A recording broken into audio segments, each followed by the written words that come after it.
मशहूर साहब, समस्या बालातर है। प्रोडक्शन प्लांट्स भी बंद हैं, फिर तरसील भी मुतासर है एलसी की वजह से, स्पेयर पार्ट्स की। उसके बावजूद भी गाड़ियों की कीमतों में बड़ी कमी हो गई। तीन बड़ी कंपनियां जो हैं उन्होंने अपने प्रोडक्शन प्लांट्स को भी टेम्परेरी तौर पे बंद किया हुआ है, होंडा, इंडस और सुजुकी ने। तो ये समझ से बाहर है। क्या ये कुशन था बीच में, या ये कोई ट्विक है, क्या है ये मामला? इसको आप किस तनाजुर में देखते हैं? देखिए, ये जो अगर हम कहते हैं ना 35 से 40 डेज में डॉलर को गवर्नमेंट ने एक कंट्रोल किया और डॉलर जो है डिवैल्यू हुआ, 5 रुपीज़ आपका स्ट्रॉन्ग हुआ है 30-35 दिनों में, 40 दिनों में। तो ये बेसिकली एक गवर्नमेंट की तरफ से भी प्रेशर था कि अब चीज़ें कम होनी चाहिए। जी। अगर जो बेसिकली देखा जाता है वो ये है कि गवर्नमेंट की ये पॉलिसी कितनी कंटिन्यूटी में रहती है, इम्पोर्टेंट ये था। क्योंकि इस 35-40 दिनों में कोई इतनी ज़्यादा इम्पोर्ट हुई नहीं होगी, मगर डेफिनेटली इंडस्ट्रीज पे प्रेशर था। तो इंडस्ट्रीज ने ये खुशखबरी है जो मुझे उम्मीद थी कि ये नए साल में देंगे, मगर उन्होंने नवंबर के मंथ में ही आपने देखा, अक्टूबर के एंड में ही ये आपको प्राइसेस कम होते हुए नजर आते। इसका कितना इम्पैक्ट आएगा कंज्यूमर पे, कंज्यूमर कितना इसको बैक करेगा, वो इम्पोर्टेंट है। क्योंकि देखिए सिर्फ एक प्राइस फैक्टर नहीं है, गवर्नमेंट के पास दूसरे इश्यूज भी बड़े चैलेंजेस है, जिसमें इंटरेस्ट रेट बहुत ज़्यादा इंपॉर्टेंट करता है ऑटोमोटिव इंडस्ट्रीज की सेल में। तो इस वक्त ऑटोमोटिव इंडस्ट्रीज की जो सेल है लीजिंग, वो बहुत बुरी तरह मुतासर हुई है और आप देख रहे हैं वो 22% से ऊपर है। तो ऐसी सूरत हाल में प्राइसेस का एक पॉजिटिव लिया जाएगा, मगर ये सिचुएशन लगती नहीं। अच्छा, ये बताएं मसूद साहब कि अगर इंटरेस्ट रेट अनचेंज रहता है, डॉलर और नीचे आता है, तो हम ये एक्सपेक्ट करें कि गाड़ियों की कीमतों में मजीद कमी हो जाएगी?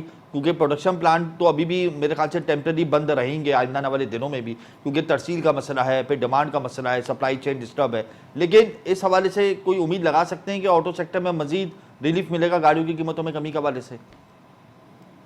देखिए, इस वक्त जो इंडस्ट्री है इसमें अगर हम देखते हैं, पिछले हफ्ते भी कुछ प्लांट शट डाउन थे जी। और इस वीक में भी आप देखेंगे शट डाउन है। और कुछ कंपनीज ने प्लान किया है कि वो नवंबर में भी 2 हफ्ते के करीब, 1 हफ्ता और 2 हफ्ते के करीब लोगों के मुख्तलिफ प्लांट्स बंद है, मैं नाम नहीं ले रहा। जी। बट आई जी। थिंक ये रियलिटी है कि उनके नहीं, मैं नाम पास ले रॉ लेता हूँ ना। मटेरियल्स सुजुकी या ने उनकी बंद किया है, कंपनी होंडा ने बंद किया है, टोयोटा ने बंद किया है। उस हवाले से पाकिस्तान स्टॉक एक्सचेंज को बजरिया खत लिखकर आगाह की है। जी, इसलिए के पास उनके पास अभी इन्वेंट्री नहीं है कि वो अपनी प्रोडक्शन रन ले जी। सके। तो ऐसी सूरत हाल में ये ऑलरेडी ये साल अगर आप पूरा साल ही देखें तो ये साल कोई अच्छा नहीं रहा है। हर महीने में डिफरेंट ओईएम्स ने अपने प्लांट बंद किए।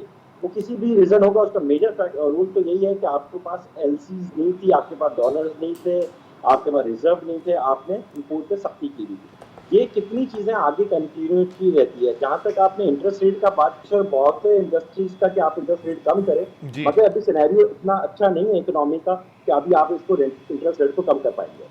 अच्छा, ये भी बताइएगा मशहूर साहब के जो एक्सपोर्ट पॉलिसी हमारे मुल्क की, कि जो लोकल यहाँ पर जो मैन्युफैक्चरर्स हैं, खैर वो तो इतने ज़्यादा फाल नहीं है, लेकिन जो ये असेंबलर्स हैं जो बाहर से आके यहाँ पर असेंबलिंग करते हैं, इनके लिए एक्सपोर्ट पॉलिसी है। वो टारगेट अचीव नहीं कर पाई ये कंपनियाँ, जो बड़े हमारे 3 जॉइंट कंपनीज़ हैं। तो वो टारगेट अचीव नहीं करने की वजह से इनका लाइसेंस रिन्यू नहीं हुआ। इस हफ्ते ये भी खबर आई है कि कोटा जो है वो प्रोवाइड नहीं किया गया। गुमान है कि कोटा मिल जाएगा, तो लेकिन तहरीरी तौर पे इनको लिखना पड़ेगा और इंजीनियरिंग डेवलपमेंट बोर्ड को एतमाद में लेना होगा एक्सपोर्ट के हवाले से। तो इसको किस तनाजुर में देखते हैं कि एक्सपोर्ट की तरफ हम बढ़ेंगे, यही असेंबलर्स मुस्तकबिल में एक्सपोर्ट कर सकते हैं? पाकिस्तान की पॉलिसी इंपॉर्टेंट रोल प्ले करेगी। हमने ये देखा कि 75 ईयर्स में पाकिस्तान की जो पॉलिसीज थी वो इंपोर्ट बेस्ड थी। इसीलिए आप जब 1 साल 1.5 साल आप देखें, जब गवर्नमेंट पे क्राइसिस आया या पाकिस्तान की इकोनॉमी डिस्टर्ब हुई, तो वो इंपोर्ट बेस्ड की रीज़न था। तो जी। जब तक आप उस चीज़ को डेवलप नहीं करेंगे तब तक आप एक्सपोर्ट एनहांस नहीं कर सकते। अच्छा, एक्सपोर्ट जो है देखें, ये बड़ी समझने की बात है। एक्सपोर्ट इमीडिएटली नहीं होता, और जी। स्पेशली इंजीनियरिंग सेक्टर में। ये मैं हमेशा कहता रहा हूँ, ये कोई फ्रूट्स नहीं है कि आपने एप्पल की काश बड़ी अच्छी हो गई इस साल या मैंगो की काश बहुत अच्छी हो गई जी। तो आपकी एक्सपोर्ट बढ़ जाएगी। इंजीनियरिंग सेक्टर में एक ट्रस्ट डेवलप करना